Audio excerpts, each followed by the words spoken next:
Hello बच्चों। तो पिछली वीडियो में आपने देखा कि हमने कैलकुलस समझा था कि कैलकुलस क्या होता है। कैलकुलस जो है वो फंक्शन की स्टडी है और फंक्शन जो है वो रिलेट करता है हमारा रिलेशन से, ठीक है। और रिलेशन जो बनता है वो सेट से बनता है। तो पिछली वीडियो में हमने थोड़े बेसिक इंट्रोडक्शन लिया था, ठीक है। अभी हम सेट्स को डिस्कस करेंगे क्योंकि सेट से ही रिलेशन बनेगा, रिलेशन से ही फंक्शन, और फंक्शन के बाद फिर हम कैलकुलस की स्टडी कर पाएंगे अच्छे से, ठीक है। तो आज की इस वीडियो में हम शुरू करने जा रहे हैं सेट्स। तो क्या होते हैं सेट्स? देखिए, सेट एक ऐसा टॉपिक है जिसका आप अपनी डेली लाइफ में पहले ही यूज कर चुके हैं लेकिन पढ़ अब रहे हैं, ठीक है। यूज कहाँ किया? जैसे कि आपका स्कूल बैग है। स्कूल बैग के अंदर क्या होता है कि आपने अलग अलग कंपार्टमेंट बना रखे हैं। एक एक पॉकेट के अंदर आप नोटबुक रखते हैं, दूसरी पॉकेट के अंदर आप बुक्स रखते हैं, वाटर बोतल के लिए अलग से है, पेन के लिए अलग से है। तो ये अलग अलग जो कंपार्टमेंट बना रखे हैं ना, ये एक तरीके से आपने क्या बना रखे हैं, सेट बना रखे हैं, ठीक है। ऐसे किचन के अंदर आप देखेंगे तो मम्मी ने कटोरी अलग से सेट कर रखी है, गिलास अलग से सेट कर रखे हैं। तो ये क्या बना रखे हैं, सेट बना रखे हैं। तो भाई इसकी डेफिनेशन क्या होगी, सेट को जान लेते हैं हम। मैंने पहले लिख दिया है ताकि थोड़ा टाइम सेव हो हमारा, ठीक है, इसलिए मैंने पहले लिख दिया है। तो सेट क्या होता है, आपको करना क्या है, बस वीडियो को सीरियल वाइज देखना है, ठीक है। और कोई कमी हो वीडियो के अंदर तो कमेंट करके जरूर बतानी है। कोई चेंज करना हो तो क्या आप बताएंगे, तभी तो हम चेंज कर पाएंगे, ठीक है। तो सेट क्या है? सेट क्या होता है भाई? Collection of well defined object. Main चीज ये है, well defined object, well defined different object. तो ऑब्जेक्ट कैसे होनी चाहिए? डिफरेंट होनी चाहिए। अगर सेम हुए तो भी वो वन टाइम्स ही काउंट होंगे।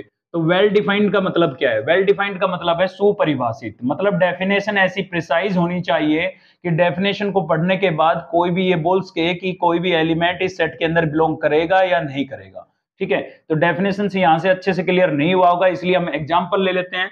तो देखिए, जैसे कि ये सेट ऑफ नेचुरल नंबर, तो नेचुरल नंबरों का जो कलेक्शन होगा वो एक सेट होगा, ठीक है।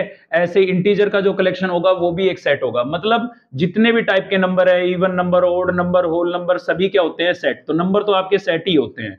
तो इस चीज को और अच्छे से डिस्कस करने के लिए और अदर एग्जांपल लेते हैं हम। जैसे हमने लिया collection of intelligent student in your class. आपकी क्लास के अंदर इंटेलिजेंट स्टूडेंटों का कलेक्शन। अब मान लीजिए हमने डिसाइड किया कि भाई आपकी क्लास में राम जो है वो सबसे इंटेलिजेंट स्टूडेंट है, और राम को हमने सेट में ले लिया, ठीक है। कुछ टेस्ट हुए, ठीक है, उनमें देखा हमने राम की परफॉर्मेंस अच्छी नहीं आ रही थी। राम से अच्छा किसकी परफॉर्मेंस आ रही थी? श्याम की परफॉर्मेंस आ रही थी। श्याम की परफॉर्मेंस अच्छी आ रही थी, तो हमने क्या किया भाई, राम को बाहर निकाल दिया और सेट में किसको ले लिया? श्याम को ले लिया। लेकिन ऐसा नहीं हो सकता है, सेट के एलिमेंट कभी भी चेंज नहीं होंगे, इसीलिए हम इसको क्या नहीं कहेंगे, सेट नहीं कहेंगे। क्यों? क्योंकि यहां पर कंपेयर कराया जा रहा है, इंटेलिजेंसी को कंपेयर कराया जा रहा है, ठीक है। इंटेलिजेंसी का कोई मापदंड तो होता नहीं है कि भाई इसको हम नाप लें किसी चीज से, ठीक है।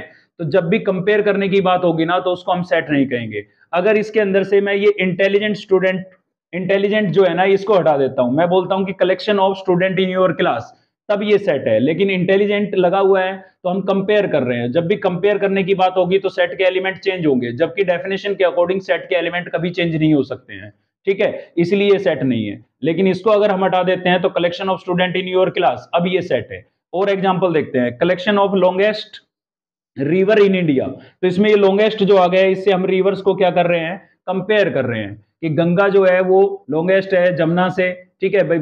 बाई चांस ये होता है बाद में कि अभी तो लॉन्गेस्ट जो है वो गंगा ही है, गंगा जो रिवर है हमारी, ठीक है। अगर बाद में ऐसा होता है कि गंगा की बजाय दूसरी कोई रिवर, उसकी लेंथ शॉर्ट हो जाती है और कोई दूसरी रिवर लॉन्ग हो जाती है, तो उसमें क्या होगा कि सेट के एलिमेंट चेंज हो गए। तो यहां पर भी आप क्या कर रहे हैं, कंपेयर कर रहे हैं। तो केवल इतना बोले कि collection of river in India, reverse in India, ठीक है, तब तो ये सेट है। लेकिन लॉन्गेस्ट लग गया तो ये सेट नहीं है, क्योंकि क्या कर रहे हैं हम, कंपेयर कर रहे हैं। तो जब भी किसी एक क्वांटिटी को दूसरी क्वांटिटी से कंपेयर करने वाली बात आए, जैसे होनेस्टली लिखा हो, ठीक है, रिच पर्सन इन इंडिया, ठीक है, good hockey player in India, तो गुड से क्या कर रहे हैं हम, प्लेयर्स को कंपेयर करा रहे हैं कि कौन सा प्लेयर है वो अच्छा है, ठीक है। तो कंपेयर करने की जब भी बात आएगी उसको हम क्या नहीं कहेंगे, सेट नहीं कहेंगे। आई होप आपको सेट की डेफिनेशन अच्छे से क्लियर हो गई होगी कि किसी भी कलेक्शन को आप सेट कब कहेंगे, जब वो वेल डिफाइन हो, सुपरिभाषित हो, यानी कि उसमें कभी भी कंपेयर करने वाली बात ना हो, ठीक है, उसको हम क्या कहेंगे, सेट। अब सेट क्या होता है ये तो हमने स्टडी कर लिया। उसके बाद नोटेशन ऑफ सेट, कि बस सेट को हम डिनोट कैसे करेंगे, लिखेंगे किससे। तो set is denoted by capital letter of alphabet, English के कैपिटल लेटर से, ABCD के बड़े अक्षरों से सेट को लिखा जाता है, जैसे कैपिटल A से भी लिख सकते हैं, कैपिटल B से भी, कैपिटल C से भी, ऐसे ही 26 लेटर्स हैं हमारे पास, लेकिन कैसे लेटर यूज करेंगे, 26 लेटर यूज करेंगे। फॉर एग्जाम्पल के लिए मैंने एक सेट लिख दिया, जैसे मैंने ये A सेट लिख दिया है, इसके अंदर मैं कुछ एलिमेंट ले लेता हूँ 1 2 3 4। ठीक है, तो एक तो सेट को है ना करली ब्रैकेट से डिनोट किया जाता है, इस वाली ब्रैकेट से लिखा जाता है, और कैपिटल लेटर से लिखा जाएगा, capital A, capital B, capital C। और यहां पर जो ये आपको नंबर नजर आ रहे हैं ना, इनको हम क्या बोलेंगे, एलिमेंट बोलेंगे, एलिमेंट या फिर एंट्री। ठीक है, तो जो ये एलिमेंट होते हैं ना, इनको किससे डिनोट किया जाता है, स्मॉल लेटर से डिनोट किया जाता है। अल्फाबेट, इंग्लिश अल्फाबेट के स्मॉल लेटर से लिखा जाता है, जैसे स्मॉल A से लिख देते हैं, B से लिख देते हैं, C से लिख देते हैं, तो ऐसे स्मॉल लेटर से लिखा जाता है। ठीक है, अब हम स्टडी कर लेते हैं कि रिप्रेजेंटेशन ऑफ सेट, भाई सेट को कितने तरीके से रिप्रेजेंट किया जा सकता है, सेट को कितने तरीके से पेश किया जा सकता है। ठीक है, तो टू टाइप से हम सेट को रिप्रेजेंट कर सकते हैं। तो बच्चों हम दो टाइप से सेट को रिप्रेजेंट कर सकते हैं, प्रस्तुत कर सकते हैं। तो फर्स्ट टाइप होगी हमारी set builder form. Set builder form मतलब सेट को बिल्ड करने वाली फॉर्म, ठीक है, जिससे सेट बनता है, या इसी का दूसरा नाम क्या है, रूल मेथड। तो इस फॉर्म के अंदर क्या होता है, देखो वीडियो में आगे बढ़ने से पहले मैं आपको बता देता हूँ कि ये वीडियो आपके लिए NDA, navy, IIT, JEE, CUET exam, air force सभी के लिए इंपॉर्टेंट है, क्योंकि थ्योरी तो जो होती है वो सेम ही होती है, क्वेश्चनों का लेवल डिफरेंट होता है। ठीक है, तो अभी तो हम थ्योरी डिस्कस कर रहे हैं। तो रिप्रेजेंटेशन ऑफ सेट में फर्स्ट टाइप हो जाएगी सेट बिल्डर फॉर्म, यानी कि सेट को बिल्ड करने वाली फॉर्म, और इसी फॉर्म को दूसरा नेम क्या होगा, रूल मेथड। तो इस फॉर्म में क्या होता है, in this form set is represented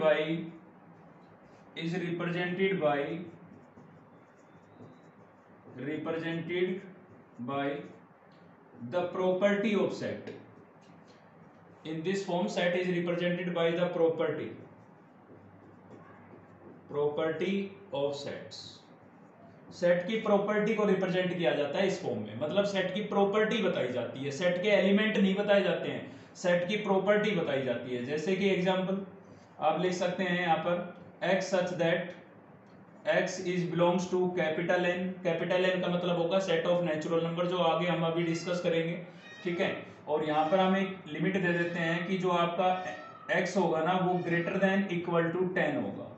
ठीक है, तो यहाँ पर मैंने क्या किया है, सेट के एलिमेंट नहीं बताए हैं, सेट की क्या बता दी है, प्रॉपर्टियां बता दी है। क्या प्रॉपर्टी बता दी है कि भाई x कोई नंबर है हमारा जो कि नेचुरल नंबरों में बिलोंग करेगा, इसको क्या बोलते हैं, बिलोंग्स टू। किस चीज का साइन है, बिलोंग्स टू, मतलब इसका बिलोंग करना, उस वो वैल्यू जो है आपकी नेचुरल नंबरों में आएगी, और x की जो वैल्यू है वो ग्रेटर देन इक्वल टू क्या रहेगी, 10। तो यहाँ पर हमने सेट की प्रॉपर्टी बता दी है, तो सेट को किस फॉर्म में रिप्रेजेंट कर दिया हमने, सेट बिल्डर फॉर्म में। ठीक है, ऐसे ही होता है टेबुलर फॉर्म या रोस्टर फॉर्म, या फिर इसको हम लिस्टिंग मेथड भी बोलते हैं। लिस्टिंग मेथड इसलिए बोलते हैं क्योंकि यहाँ पर एलिमेंटों की लिस्ट बना दी जाएगी। तो इस वाली फॉर्म में क्या होता है कि सेट के एलिमेंट बताए जाते हैं। ठीक है, in this form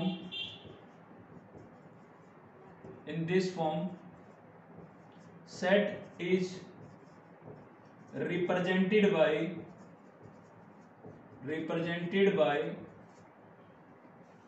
elements of sets।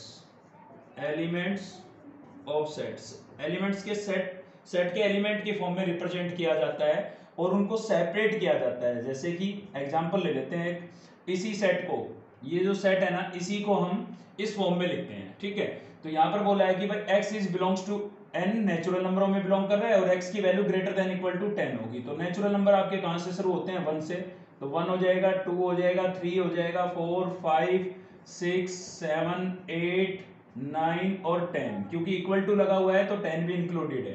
ठीक है, तो ये जो मैंने लिखा है ना, ये किस फॉर्म में लिख दिया मैंने, टेबुलर फॉर्म बोल सकते हो आप, रोस्टर फॉर्म बोल सकते हो, या लिस्टिंग मेथड बोल सकते हो, क्योंकि हमने एलिमेंटों की क्या बना दी है, लिस्ट बना दी है। तो एलिमेंटों को कोमा से सेपरेट किया जाता है और करली ब्रैकेट से क्या किया जाता है, इसको इनक्लोज किया जाता है। तो सेट को एक तो सबसे इंपॉर्टेंट बात ये है कि सेट को हमेशा किससे रिप्रेजेंट किया जाएगा, किससे लिखा जाएगा, करली ब्रैकेट से डिनोट किया जाएगा, मतलब करली ब्रैकेट से इनक्लोज किया जाएगा, और कैपिटल लेटर से डिनोट किया जाता है, capital A, capital B, capital C. तो सेट बिल्डर फॉर्म या रूल मेथड में सेट की प्रॉपर्टी को डिफाइन किया जाता है, केवल एलिमेंट नहीं बताए जाते हैं, जबकि टेबुलर, रोस्टर या लिस्टिंग मेथड, कोई भी बोल सकते हो आप तीनों में से, इसके अंदर सेट के एलिमेंट बताए जाते हैं, सेट के एलिमेंटों की एक लिस्ट बना दी जाती है इस टाइप के अंदर। ठीक है, तो ये तो हो गई हमारी रिप्रेजेंटेशन ऑफ सेट। अब हम चलते हैं टाइप्स ऑफ सेट पर। उससे भी पहले हम कुछ स्टैंडर्ड नोटेशन है उनको डिस्कस करेंगे, फिर चलेंगे टाइप्स ऑफ सेट पर। ठीक है। तो अभी हम डिस्कस कर रहे हैं सम स्टैंडर्ड सेट्स, मतलब कुछ सेट ऐसे हैं जिनकी नोटेशन फिक्स कर दी गई कि उनको केवल हमेशा उन्हीं लेटर से डिनोट किया जाएगा। जैसे कि फर्स्ट आ जाता है हमारे पास कैपिटल एन। तो कैपिटल एन क्या होगा भाई? Set of natural number, set of natural number. तो नेचुरल नंबरों का जो सेट होगा, ठीक है, नेचुरल नंबर। देखिए ये एक शॉर्ट फॉर्म बना दी गई। एक तो हम लिखते हैं सेट ऑफ नेचुरल नंबर, एक हम लिख देते हैं कैपिटल एन। तो इसका मतलब भी क्या है? नेचुरल नंबरों का सेट। और कैपिटल एन भी लिख दिया तो भी क्या होगा? नेचुरल नंबरों का सेट। और इसको हम लिस्टिंग फॉर्म में अगर लिखें तो कैसे लिखेंगे? 1 2 3 4 5, ठीक है, और डॉट डॉट कर देंगे। तो ये भी क्या है? Set of natural number. इसका मतलब भी क्या है? Set of natural number. और कैपिटल एन भी लिख दिया तो भी क्या होगा? मतलब सेट ऑफ नेचुरल नंबर। तो जब भी आपको कैपिटल एन लिखा हुआ नजर आए तो आप समझ जाएंगे कि सेट ऑफ नेचुरल नंबर है। ठीक है, याद करना बहुत ही इजी है। नेचुरल नंबर में पहला लेटर क्या होता है? एन। तो एन से डिनोट कर दिया।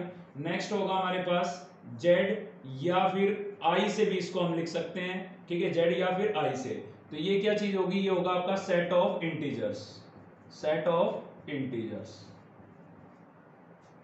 ठीक है, इंटीजर्स का सेट। तो जेड से भी डिनोट कर सकते हैं आप इंटीजर को, आई से भी। पहला लेटर क्या है? आई, तो आई से डिनोट कर सकते हैं। इसके अलावा जेड से भी डिनोट कर सकते हैं। मान लीजिए मैंने यहां पर लिख देता हूं जेड माइनस, या फिर लिख देता हूं आई माइनस। ठीक है, तो क्या होगा भाई? Set of negative integers, negative integers,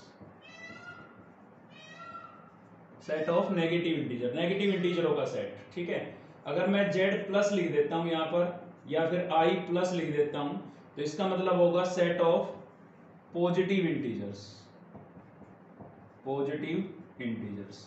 याद करना बहुत ही आसान है। आप यहाँ पर पहला लेटर देख सकते हैं आई, तो आई से डिनोट किया जाता है। केवल आई लिखे तो सभी इंटीजर आ गए, आई माइनस लिख दिया तो नेगेटिव इंटीजर आ गए, आई प्लस लिख दिया तो पॉजिटिव इंटीजर्स आ गए। ठीक है, ऐसे ही जेड से भी इस चीज को डिनोट करते हैं। फिफ्थ टाइप आ जाती है हमारे पास डब्ल्यू से। अगर हम डिनोट करते हैं तो डब्ल्यू से क्या बनेगा? Set of whole number, set of whole number. ठीक है, तो पहला लेटर है देखो डब्ल्यू, डब्ल्यू से क्या लिख दिया हमने? होल नंबर का सेट। ऐसे ही कैपिटल आर आ जाता है तो इसका मतलब होगा set of, set of real number, set of real number, real number. ठीक है, अगर सेवंथ टाइप में देखें ऐसे ही सेम, अगर आर प्लस लिख दिया हमने तो क्या होगा? Set of positive real number, set of positive real number. याद करना इसको भी बहुत ही आसान है। पहला लेटर देख सकते हैं आप, पहला लेटर क्या है? आर है, तो आर से रियल नंबरों को डिनोट किया जाता है। आर प्लस लिख दिया तो पॉजिटिव नंबर हो जाएंगे, और आर माइनस लिख दिया तो नेगेटिव नंबर, यानी कि set of negative numbers, negative real number, sorry real number. यहां पर भी आप जोड़ लेंगे रियल नंबर। ठीक है, रियल नंबरों का सेट हो जाएगा। ऐसे ही 9 पे आ जाता है हमारे पास, सी लिख देते हैं मान लीजिए हम, तो सी से बनेगा set of complex number, set of complex number. अब देखिए इसमें कॉम्प्लेक्स आया है तो कॉम्प्लेक्स को हम थोड़ा डिस्कस कर लेते हैं भाई कॉम्प्लेक्स नंबर होता क्या है। तो कॉम्प्लेक्स जो नंबर होता है वो नंबर सिस्टम का हेड ऑफ द फैमिली होता है, जिसको हम जेड से डिनोट करते हैं। और लिखा कैसे जाता है? ए प्लस आइटा बी, या सी से भी डिनोट करते हैं, यहाँ सी से कर लेते हैं हम। ठीक है, कॉम्प्लेक्स नंबर को ऐसे लिखा जाता है। इसमें जो ये पार्ट होता है ना, ये आपका रियल पार्ट होता है। कौन सा पार्ट होता है? रियल नंबरों का पार्ट, जो रियल नंबर आप पढ़ते आ रहे हैं। ठीक है, और यहाँ आइटा जो लग गया ना, इसको हम बोलते हैं इमेजिनरी पार्ट। क्या बोलते हैं? Imaginary part. ठीक है भाई, तो ये इमेजिनरी पार्ट क्या है, आइटा क्या है, ये डिस्कस कर लेते हैं। तो देखिए 4 का स्क्वायर रूट क्या होता है? 2 होता है। 9 का स्क्वायर रूट क्या होता है? 3 होता है। 16 का स्क्वायर रूट क्या होता है? 4। लेकिन अगर मैं लिख देता हूं रूट -4, तो आप सोच रहे होंगे 4 का स्क्वायर रूट 2 और माइनस बार आ जाएगा, -2 हो जाएगा इसका स्क्वायर रूट। तो बिल्कुल गलत सोच रहे हैं आप। तो इसको कैसे लिखेंगे हम क्या लिखेंगे भाई? -1 × 4 लिखेंगे। तो इसमें इस 4 का स्क्वायर रूट तो क्या हो जाएगा? 2, और रूट के अंदर क्या बचेगा? -1। इस चीज को हमने क्या किया? आइटा से डिनोट कर दिया। किससे डिनोट कर दिया? आइटा से। ठीक है, तो इसका जो स्क्वायर रूट होगा क्या बनेगा? 2 आइटा। यानी कि स्क्वायर रूट के अंदर कभी भी नेगेटिव नंबर आ जाए ना, तो आपका नंबर जो है वो कैसा बन जाता है? इमेजिनरी बन जाता है। ऐसे ही रूट -9 का स्क्वायर रूट क्या होगा? 3 आयोटा। 9 का स्क्वायर रूट 3, और माइनस से क्या लिख देंगे? आयोटा। यानी कि आयोटा की जो वैल्यू है वो आपकी क्या होगी? रूट -1 होगी। ये क्लियर करें आप, इसको हम डिटेल में डिस्कस करेंगे कॉम्प्लेक्स नंबर जो हमारा चैप्टर आएगा उसमें। ठीक है, तो ये कुछ स्टैंडर्ड नोटेशन थी, इनका यूज हम डायरेक्ट कर लेते हैं। एन आपको जब भी मिलेगा सेट ऑफ नेचुरल नंबर होगा, जेड या आई से सेट ऑफ इंटीजर, ठीक है। ऐसे जेड माइनस से नेगेटिव और जेड प्लस से पॉजिटिव, डब्ल्यू से होल नंबर, आर से रियल नंबर, आर प्लस हो गया तो positive real number, R minus हो गया तो नेगेटिव रियल नंबर, और सी हो जाता है तो क्या हो जाएगा, सेट ऑफ कॉम्प्लेक्स नंबर, ठीक है। अब हम डिस्कस कर लेते हैं टाइप्स